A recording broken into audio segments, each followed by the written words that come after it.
Okay, we will subtract the following. Number 1, 9 minus the quantity of negative 4. So we will apply the rule of subtraction. So if we're going to apply the rule of subtraction, we have to change the sign of the subtrahend and proceed to addition. This is the subtrahend, this is the minuend. Okay, yung subtrahend, yun yung i-change natin. Kung ano yung sign dito, we have to change this one. Okay, so first, we have to copy the positive 9. Then, this negative 4 magiging positive 4 yan. Okay, because we will change the sign of the subtrahend and proceed to addition. Itong negative na yan, we have to change this one into positive.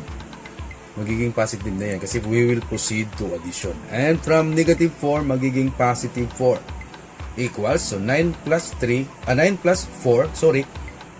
equals 13. Okay, apply na natin yung rule of addition dito. Next, number 2, negative 6 minus the quantity of negative 7. So, kopyahin natin si negative 6. We will change this one into positive kasi magiging addition na tayo mamaya. And this negative 7 magiging positive 7. Okay? Then apply natin yung rule of addition. So negative 6 plus positive 7, this is positive 1. Bakit siya positive 1? Mas malaki yung 7 compare natin sa 6. Then we have to copy the sign of 7. So yung sign ng 7 dito is positive. Therefore, yung final answer natin is positive 1. Number 3, 8 minus the quantity of 12 or positive 12. So, kopyahin natin si 8. Change this one into positive. Magiging positive yan. And then si positive 12 magiging negative 12 yan. Okay? Then apply the rule of addition. Hindi na tayo subtraction dito. Okay?